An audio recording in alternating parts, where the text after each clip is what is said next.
لیکن پاکستان کی عوام کو جو ہے نا فیسیلیٹیٹ کریں گے. یہ شہباز کی پرواز ہے, یہ شہباز کا ویژن ہے جس کا میں ہمیشہ مخالف رہا ہوں. لیکن اس وقت میں نے یہ آ کر دیکھا کہ شہباز شریف صاحب کامیاب رہے, بہترین رہی ہے پالیسی, اور میاں محمد نواز شریف نے کہا کہ ٹھیک ہے اب جو تم کرنا چاہتے ہو میں تمہاری پوری مدد کروں گا, لیکن تم جانو اور تمہارا کام جانے. دیکھیں یہ جو وزٹ ہے نا, اس کے اندر کسی سویلین کو ہیڈ کرنا چاہیے تھا. ٹرمپ سے ملاقات میں کسی سویلین کو ہیڈ کرنا چاہیے تھا, وزیر اعظم ہوتے یا ان کے ڈپٹی وزیر اعظم ہوتے یا کوئی ہوتے, لیکن شہباز شریف اور ڈار صاحب نے اور میاں محمد نواز شریف کا بھی یہ نا کر لینے دو. اب جو یہ پے کرنے کا ٹائم ہوگا نا, دیر از اے نو فری لنچ. جب لنچ دینے کا ٹائم آئے گا نا تو تب بھی انہی کو آگے کر دینا. شہباز شریف صاحب نے کہا یہی آگے ہوں گے.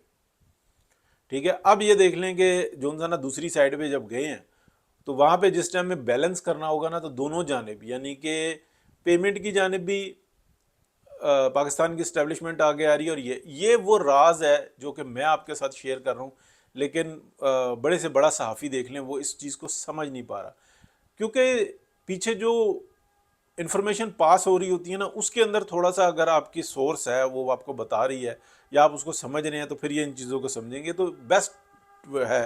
ٹھیک ہے, کر کے دکھائیں. 10 دفعہ سویلینز نے کوشش کی ہے, تم نے ہمیشہ ٹانگیں کھینچی ہیں, آخر میں ہائیبریڈ پروگرام آ گیا, بھی ہائیبریڈ پرو میکس آ گیا, تو ٹھیک ہے چلا کے دکھائیں. اور جو سیاستدان ہے نا وہ بالکل مخلص ہو کے اس ملک کے لیے خدمت کر رہا ہے. لیکن میں نے ہمیشہ یہ بات کی, یہ آیا نا پروگرام, اس کے اندر اگر جو بھی وننگ ہوگی نا وہ پی ایم ایل این کے ذمہ آئے گی, اور جو بھی ناکامی ہوگی وہ اسٹیبلشمنٹ کے ذمہ آئے گی.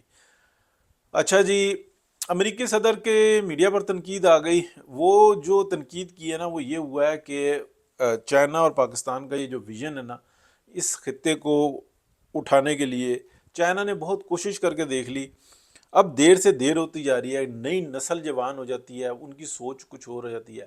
چائنا چاہتا ہے کہ میں اپنے 60% حصے کے لیے نا یہاں پہ روڈ انفراسٹرکچر کیا کہتے ہیں ٹرین سسٹم, یہ پورے پاکستان کو ہرا بھرا کروں, خوشحال کروں, یہاں پہ اپنا ڈمپنگ سائٹ بناؤں. ڈمپنگ مین جو پیچھے سے ہم بنا کے لے کے آئیں یہاں پہ ڈمپ کریں اور پھر اس کو ایکسپورٹ کریں. ٹھیک ہے, ڈمپنگ ویسے پھینکنے کو کہتے ہیں, آپ کہہ لیں اسٹاک سائٹ بناؤں. ٹھیک ہے, اپنی مارکیٹ بناؤں, یہ معاشی مرکز بناؤں. ٹھیک ہے نا, پورا پاکستان موجود ہے, اور پاکستان کے اندر سب سے بہترین جو پلاٹ ہے نا جس کے اوپر یہ سارا کام ہو سکتا ہے وہ بلوچستان کا ہے. اور دنیا کی یہ کوشش رہی ہے کہ کسی طریقے سے ہم بلوچستان کو باقی پاکستان سے علیحدہ کر دیں, تو بلوچی بھوک سے مریں گے, کیونکہ ان کی افادیت صرف کچھ بھی نہیں رہے گی. یہ مطلب اگر آپ اس کو میپ پہ نہ کر کے دیکھیں, کسی بھی بلوچی سے پوچھیں, اگر میں بھی ہوں تو بہت ہی بری لگے گی بات, لیکن اس کی افادیت جو ہے نا وہ اس راستے سے ہے کہ جو آگے مل رہا ہے. تو بہرحال جو ٹاؤٹ ٹائپ کے سے ہیں وہ ان کی موت ہوئی ہے اور بہت برے طریقے سے ہوئی ہے. یہ تعلیم, یہ خوشحالی, یہ ساری جمدنا آنکھیں کھولے گی. تو جب ٹرمپ صاحب کو یہ بات کہی کہ امریکہ اب زیادہ جمدنا اس کو افورڈ نہیں کر سکتا, کچھ ٹائم کے بعد جمدنا آپ کو بہت ساری ایسی چیزوں کی ضرورت پڑے گی جو اس کی اس وقت نہیں ہے, تو وہ آپ آگے لے لو.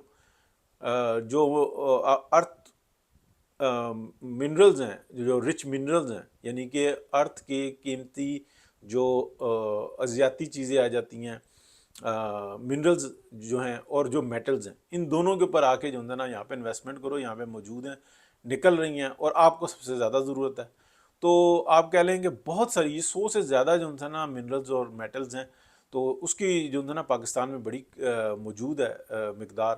تو 1 to 2 ٹریلین ڈالر کی یہ ہے, تو نکالنا شروع کریں گے تو کئی سال جو ہے نا یعنی کہ ڈزنز آف ایئرس, کئی 150 سال 200 سال جو سامنے موجود ہے, وہ ایوری ایئر جو ہے نا 20 سے 30 اس سے بھی زیادہ جو ہے نا بلین ڈالر امریکہ یہاں سے بنائے گا, اور ایسی ہی رقم جو ہے نا وہ پاکستان کو ملے گی, اور ایسی اس سے بہت ہی بڑا فائدہ جو ہے نا وہ چائنا کا ہوگا, کیونکہ یہ پورا چینل آن ہو جائے گا. ٹھیک ہے, کیونکہ چائنا اپنا مال لے کے آئے گا, لیکن یہاں پہ امریکہ کا انٹرسٹ پیدا ہو جائے گا, مینز کہ سی پیک میں امریکہ شامل ہو جائے گا. تو امریکہ لانگ لیو, ہم بھی چاہتے ہیں کہ لانگ لیو ہو, اور جو اس نے خوشحالی اور ترقی حاصل کیا اس کے اوپر اس کی مزید معراج پہ جائے, لیکن وہ دوسروں کو بھی جو ہے نا جینے دیں. تو امریکہ میں بھی ایسی کوئی سوچ نہیں ہے, لیکن یہ زینسٹ جو ہے نا انہوں نے امریکن دماغ کو بھی قابو میں کیا ہوا ہے. تو ایسی صورتحال ہے. ٹھیک ہے. کوئی موضوع رہ گیا؟ ایرانی پارلیمنٹ IAEA سے تعاون کی بھی جو نہ تعاون کرنے کی منظوری دے دی ہے، اور بہترین ہے جی. انہوں نے ٹائملی جو تھا نا یہ اسٹیپ لے لیا ہے.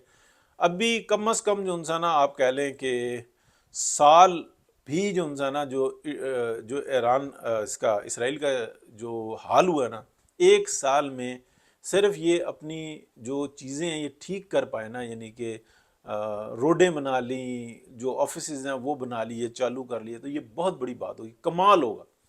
جو بلڈنگز وغیرہ نا ان کو بنانے میں تو ایک عرصہ ہی لگے گا. آپ کو پتہ ہے مطلب 9/11 کے بعد جو ہے نا جو صورتحال ہوئی تھی، تو یہ جو فریڈم ٹاور ہے یہ کب بنا تھا جا کے؟